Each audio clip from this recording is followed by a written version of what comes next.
rise, we living. The International Criminal Court is now in session. L'audience de la Cour pénale internationale est ouverte. Le procès dans l'affaire Le procureur contre Alfred Yekatom et Patrice Edouard Ngaïsona s'est poursuivi du 21 février 2024 jusqu'au 17 juillet 2024 avec la comparution de plusieurs témoins appelés par la défense des deux accusés ressortissants de la République centrafricaine. M. Alfred Yekatom, ancien caporal-chef des forces armées, et M. Patrice Edouard Ngaïsona, ancien ministre, sont accusés de crimes de guerre et de crimes contre l'humanité qui auraient été commis par les groupes armés anti-Balaka en République centrafricaine en 2013 et 2014. Les deux accusés auraient coordonné les opérations militaires des anti-Balaka à l'encontre de la population civile musulmane lors d'un conflit qui les opposait aux groupes armés Séléka. Les juges de la Chambre de première instance 5, composés du juge-président Bertram Schmidt, du juge Peter Kovacs et du juge Chang Ho-chung, siègent ce procès depuis le 16 février 2021 et ont déjà entendu 75 témoins dits à charge, c'est-à-dire appelés par le bureau du procureur. Depuis le 28 novembre 2023, la défense a commencé à appeler ces témoins. Au cas par cas, les témoins ont pu se voir bénéficier des mesures de protection afin de protéger leur identité impliquant le floutage de l'image, la distorsion de la voix et le recours à des huis clos partiels. Entre le 21 février jusqu'au 17 juillet 2024, appelés à tour de rôle par une équipe de défense à une autre, plusieurs témoins sont venus partager leur connaissance des faits, tant pour ce qu'ils ont vécu, vu ou entendu en République centrafricaine au moment des charges, ou encore pour être un témoin expert qualifié et partager leur expertise. Pour le compte de la défense d'Alfred Yekatom, 4 témoins ont été appelés durant ces 5 mois. Parmi eux, Madame Sylvie Patricia Soko Yokobo est d'abord venue témoigner de ce qu'elle savait. Confrontée à différents éléments de preuve restés confidentiels, elle a identifié le nom de personnes qu'elle connaît. De son côté, M. Gaston Salo est venu témoigner sur ce qu'il avait vécu au quartier Boeing en 2013, au moment des charges, là où il a dit avoir toujours habité. Il a alors raconté qu'il y avait eu des incidents et a donné un exemple lorsque les Séléka auraient attaqué Boeing. Est-ce que vous avez vu ou entendu que les Séléka attaquaient Boeing?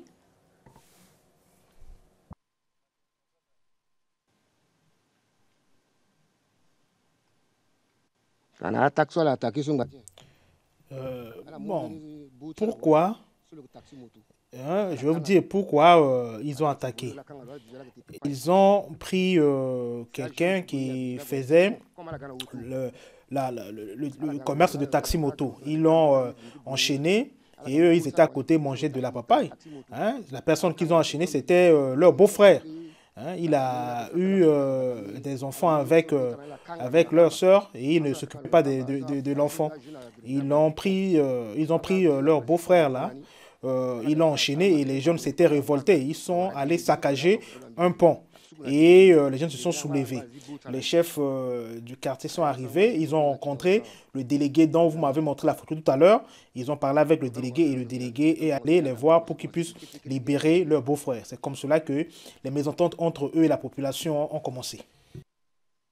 Aux questions du bureau du procureur, le témoin a à nouveau parlé de ces mêmes incidents et a été interrogé à donner de plus amples détails.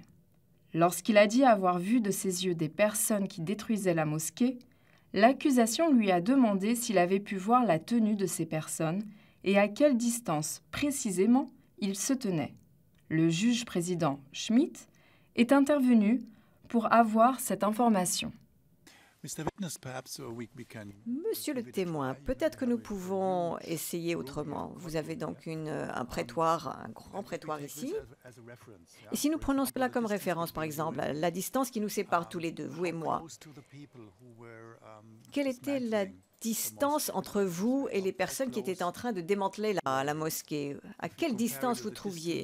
Comparez cela avec la distance qu'il y a aujourd'hui maintenant entre vous et moi dans ce prétoire. Ce n'est qu'une estimation, bien entendu, donc à peu près.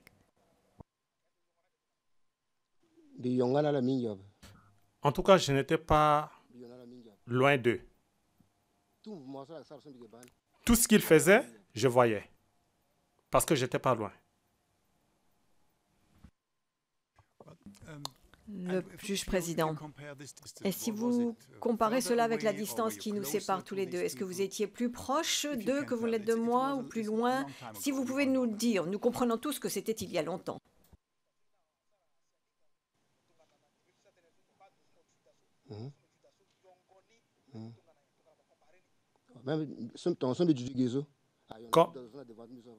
Comme je suis ici, je pense que la distance ne dépasse pas celle qui me sépare avec l'autorité qui est devant moi. Vous m'aviez présenté une photo ici avec un chant. Vous avez montré aussi la photo de l'église apostolique. J'étais sous le manguier. Au 13 mai 2024, le témoin D29 P5013 a été appelé par l'équipe de défense d'Alfred Yekatom. Madame le témoin a raconté que dans le cadre de son activité professionnelle sur le terrain, elle s'était rendue en voiture depuis Bangui, la capitale centrafricaine, vers plusieurs villages. Elle a décrit des villages qui avaient été rendus déserts car les habitants avaient fui dans la brousse par peur des Séléka qui commettaient, selon elle, des exactions envers les habitants, et ce, indépendamment de leur confession religieuse, a-t-elle précisé. Il y a un exemple qui m'avait été rapporté qui m'avait pas mal choqué, même si toutes les exactions étaient terribles, mais c'était...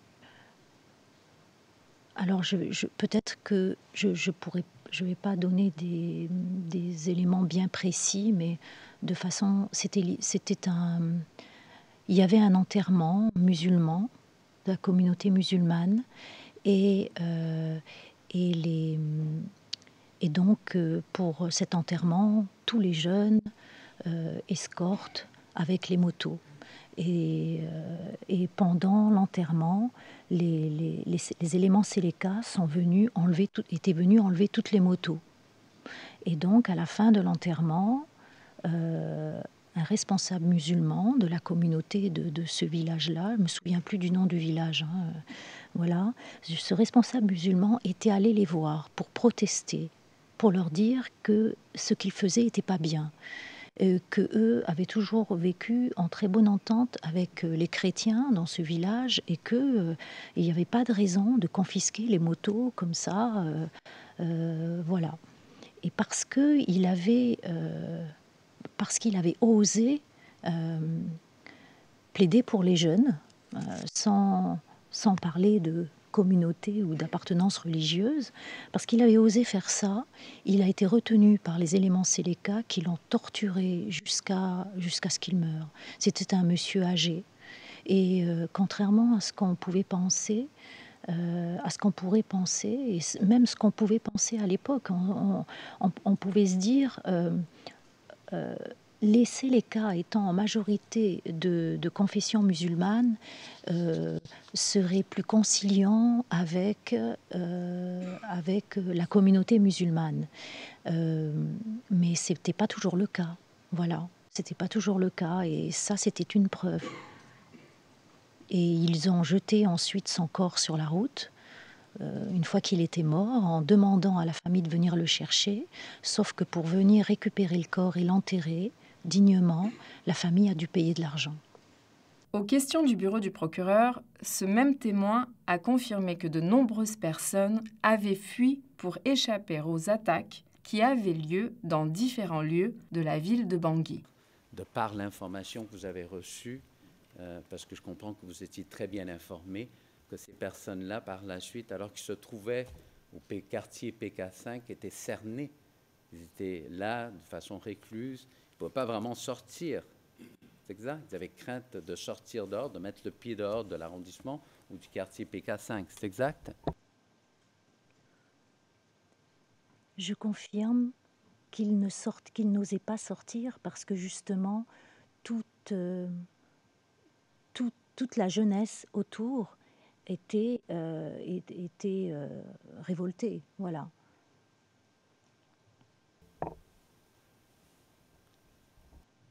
Sans parler, Madame la témoin, de personnes avec des armes, c'est ça? Qui pouvaient causer un problème. Tous les jeunes qui étaient révoltés et qui voulaient se venger parce qu'un de leurs parents avait été tué, avaient une machette ou avaient quelque chose comme ça. Voilà. Je peux préciser quelque chose. Vous savez, dans cette histoire, beaucoup de jeunes, et c'est pour ça que, en fait, les jeunes voulaient se venger. Et beaucoup de jeunes s'autoproclamaient « je suis anti-Balaka ». Mais les 3/4 du temps, ils appartenaient à aucun groupe. Ils s'autoproclamaient autodéfense et ils décidaient par eux-mêmes de défendre leur village ou avec leurs parents. Et donc, ils prenaient les armes qu'ils avaient sous la main pour se défendre et pour défendre. Mais ils n'appartenaient pas à un groupe particulier. Et ils étaient dangereux, même pour nous, humanitaires. Les représentants légaux des victimes, qui portent la voix des victimes au sein du procès, peuvent être autorisés par la Chambre à également interroger les témoins. Les représentants ont ainsi pu poser des questions additionnelles à Madame le témoin D29 P 5013 au sujet de la fuite de la population civile qui souhaitait échapper aux attaques, cette fois-ci à Baïki. Question. Merci, Madame le témoin. Hier, vous nous avez également dit que vous avez été très touché, très affecté par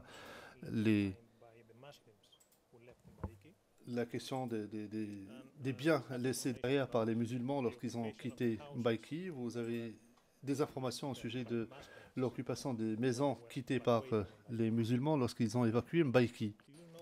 Est-ce que vous savez qui a occupé ces maisons? Je ne peux pas vous dire qui précisément. Je sais que les membres de la communauté locale qui étaient là ont occupé les maisons. Et ça, c'est un fait qui n'est pas que pour Mbaïki. C'est ce qui s'est passé partout, que ce soit à Bangui ou dans d'autres zones de la Centrafrique. Les maisons ont été systématiquement occupées.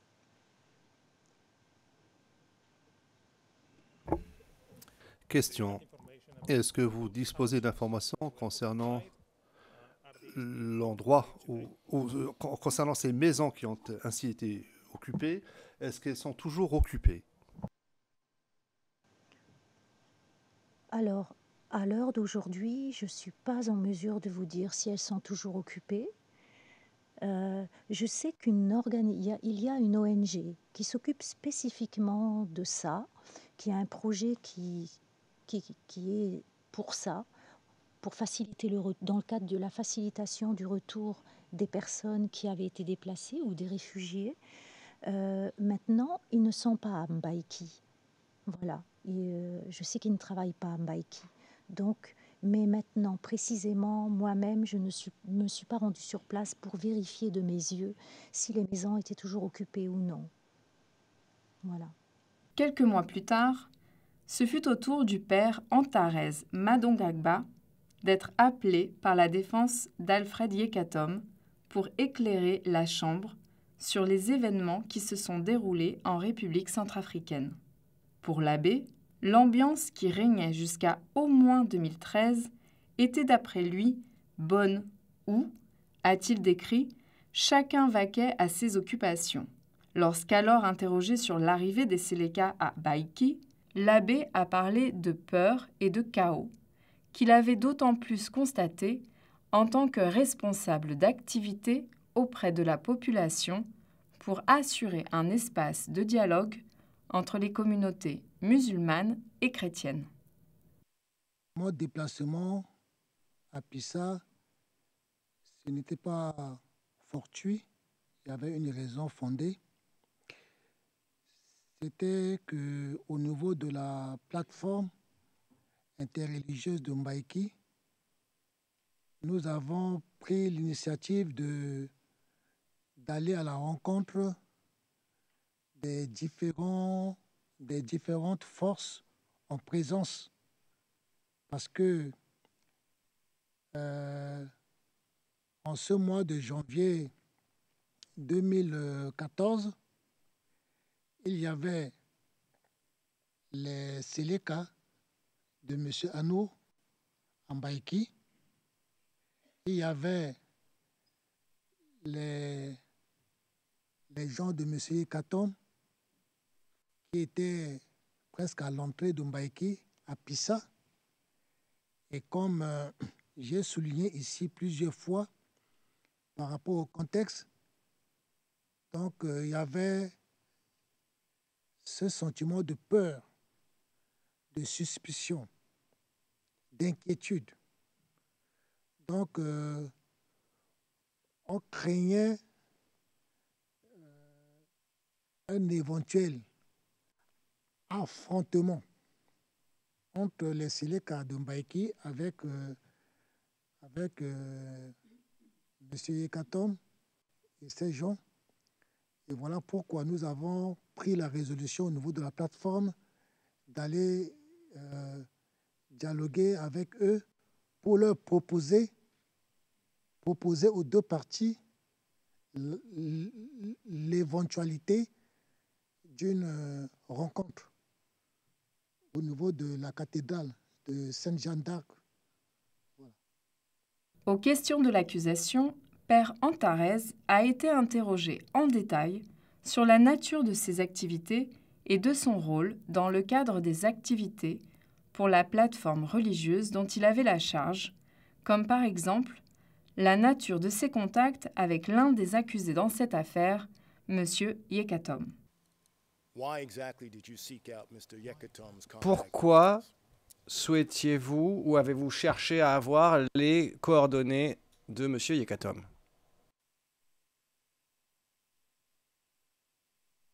Merci, Monsieur le Président, Madame et Messieurs les juges. Oui, parce que M. Yekatom, d'abord, je ne le connaissais pas. Donc, je ne le connaissais pas.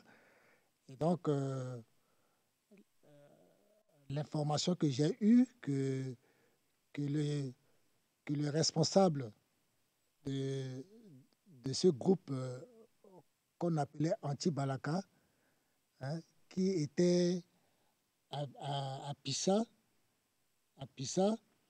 donc leur responsable, c'était M. Rambo. Et donc, voilà. Bon. Pour pouvoir acter notre initiative de pouvoir rencontrer les deux leaders, donc le colonel de Séléka qui était déjà là, pour lui c'était facile, mais pour M. Yekatom, il fallait d'abord lui parler, parce que on ne sait pas comment lui il allait réagir. Donc il fallait lui parler, il fallait des réunions, il fallait quand même une rencontre préalable pour sonder un peu son intention et puis pour avoir aussi son accord. Est-ce qu'il était d'accord? Est-ce qu'il pouvait souscrire à notre démarche? Et comme j'ai dit ici, je ne me souviens pas comment j'ai fait pour trouver son contact, mais vous savez, lorsqu'on veut quelque chose, on cherche. Hein. Et donc, moi, j'ai cherché, et finalement, j'ai trouvé un sans contact parce que il fallait absolument être en contact avec lui. Et j'ai d'abord parlé avec lui au téléphone et il était d'accord de nous rencontrer à Pisa. Du côté de la défense de Patrice Edouard Ngaïsona, ce sont 9 témoins qui ont été appelés entre le 22 février et le 17 juillet 2024. Tous se sont déroulés avec des requêtes à huis clos partielles pour préserver l'identité des témoins. Le premier témoin appelé, Madame le témoin D30 P 4756, a entre autres confié ce qu'elle savait de Ngaïsona et de ses relations avec les anti-Balaka. Elle a raconté que les anti-Balaka avaient arrêté de perpétrer des exactions après avoir reçu de l'aide de la part de Ngaïsona et pour autant, les anti-Balaka ont pu se montrer violents vis-à-vis de Ngaïsona. Vous avez dit tout à l'heure que malgré tout, il y a des anti-Balaka qui ont pris une partie des biens de M. Ngaïsona. Est-ce que vous pouvez nous expliquer ce que vous savez là-dessus?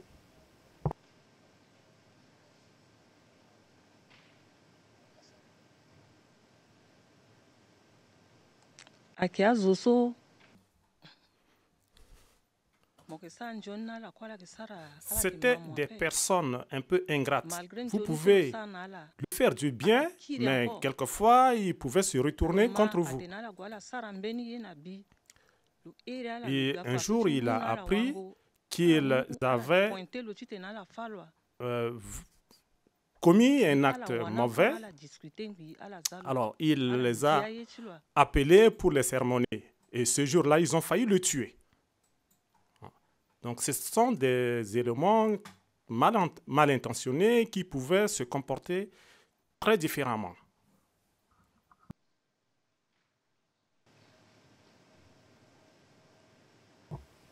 Est-ce que vous avez pu observer si M. Ngaïsona arrivait à les contrôler, à contrôler leur comportement?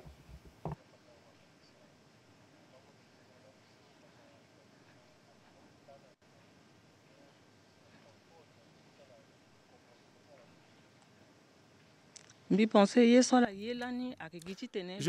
que ce qu'il voulait, c'était d'obtenir une assistance financière de sa part.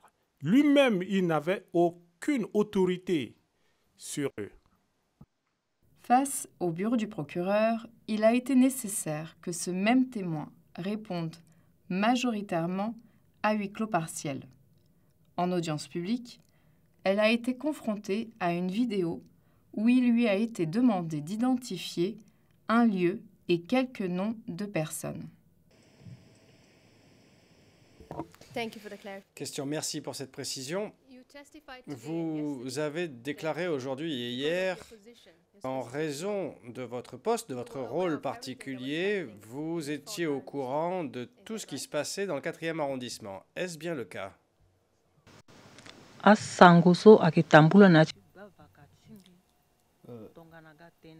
Les informations, si on m'informait des informations circulant dans mon quartier, oui, je peux connaître ces informations-là et je peux vous en parler. Par la suite, un témoin expert du nom de Duncan Fergus Brown est venu témoigner sur le rapport qu'il avait produit quelques mois plus tôt au sujet d'enregistrement d'appels. Plusieurs autres témoins qui ont bénéficié de mesures de protection se sont succédés et ont témoigné majoritairement à huis clos partiel. Les 6 et 17 mai 2024, c'est un témoin qui est venu parler de ce qu'il sait. M. Brice Moï est un ancien joueur de l'équipe nationale de football et a d'abord été interrogé sur les décisions et les activités de Patrice Edouard Ngaïsona en tant que président de la Fédération centrafricaine de football. M. Moï a confirmé que plusieurs joueurs de l'équipe nationale avaient été des joueurs de confession musulmane et que Patrice Edouard Ngaïsona était considéré de tous. Maître Knox, pendant toutes ces années, monsieur le témoin, vous avez côtoyé monsieur Ngaïsona. Est-ce que vous Vous avez observé une forme de comportement discriminatoire de sa part?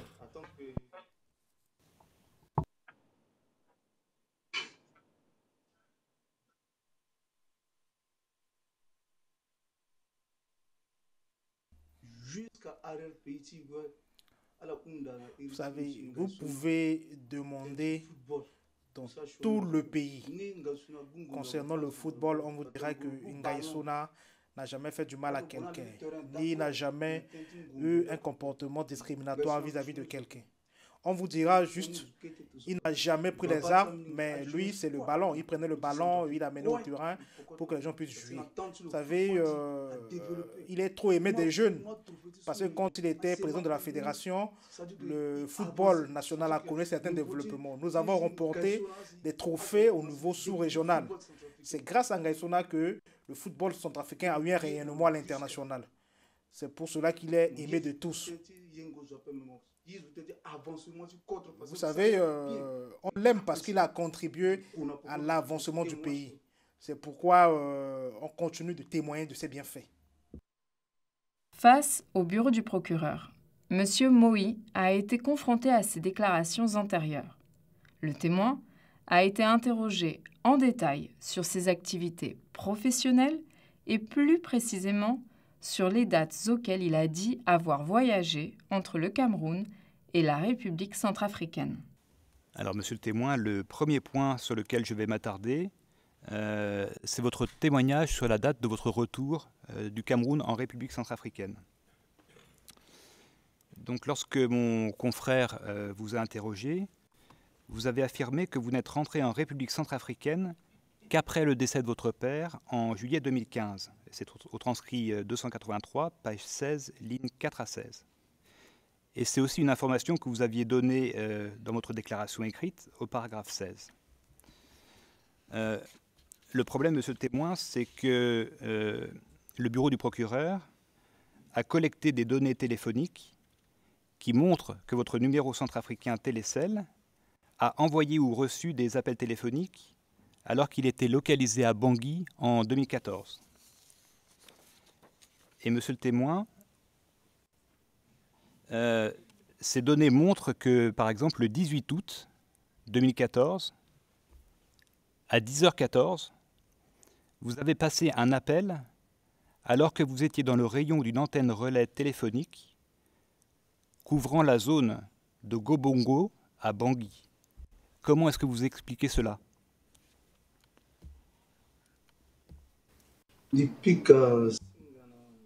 Que en 2014, je suis rentré à Bangui à cause du décès de mon père, je crois, 2014 à 2015. Je crois que je détiens encore les certificats de décès de mon père. Je crois que c'était à cette période-là. Pour la référence de la Chambre, donc cette donnée de Code Data Record se trouve au document CAROTP 2025 0650 à la ligne 13 320. Monsieur le témoin, vous aviez pourtant dit deux fois dans votre déclaration signée de 2023 et mercredi 6 mai en répondant à mon confrère Maître Knops que vous étiez rentré en juillet 2015. Et vous paraissiez assez catégorique. Oui, entre 2014 et 2015 parce que je suis rentré à cause du décès de mon père qui est sauvé dans la fourchette 2014-2015.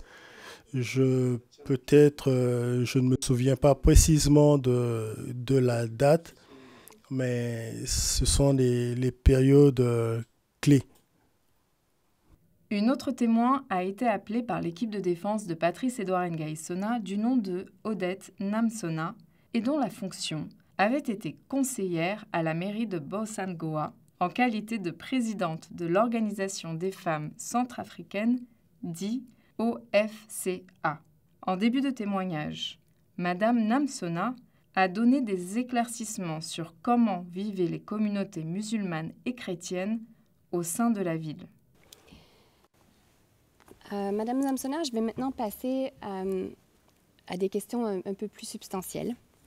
Dans votre déclaration, c'est au paragraphe 13 de votre déclaration, vous dites qu'avant les événements, les chrétiens et les musulmans étaient en parfaite collaboration.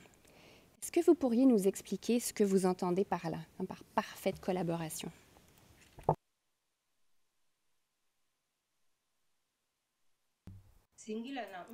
Merci pour votre question. Je voudrais dire qu'avant le conflit causé par la Seleka, les communautés musulmanes et nous étions en parfaite collaboration parce que nous avons cohabité. Il y a eu métissage entre les deux communautés. Et moi, en tant que chef, il m'arrivait de rendre visite à ces femmes. On allait dans les quartiers pour mettre en place les cellules de l'OFCA. Et je suis allé au domicile de certaines femmes musulmanes. C'était comme chez moi. J'y suis allé sans crainte. J'ai mis en place les cellules et nous avons travaillé en collaboration. Et certains musulmans avaient même été nommés maires bien avant que je ne sois conseillère. Donc, nous travaillions pour le pays et c'était en parfaite collaboration. Lorsqu'il y avait des réunions, nous nous rendions ensemble à la mairie, à la préfecture, avec ces femmes et nous travaillons en collaboration, que ce soit les chefs, les représentants. Il n'y avait aucun problème, c'était une cohésion parfaite. Par la suite, Madame Namsona a parlé de l'arrivée des Seleka dans la ville de Bossangoa et de multiples incidents qui avaient provoqué la fuite des habitants. Aux questions du bureau du procureur, elle a été particulièrement interrogée sur les incidents qui se seraient déroulés au marché Boeing, suscitant également une question précise du juge-président Schmidt. Madame le témoin, c'est le juge-président qui vous parle. Si vous me le permettez, enfin c'est ainsi que cela a été traduit, vous dites que vous étiez présente lors de l'attaque sur le marché de Boeing. Avez-vous été témoin oculaire de cette attaque? Est-ce que vous avez vu ce qui s'y est passé? Ou alors ai-je mal compris?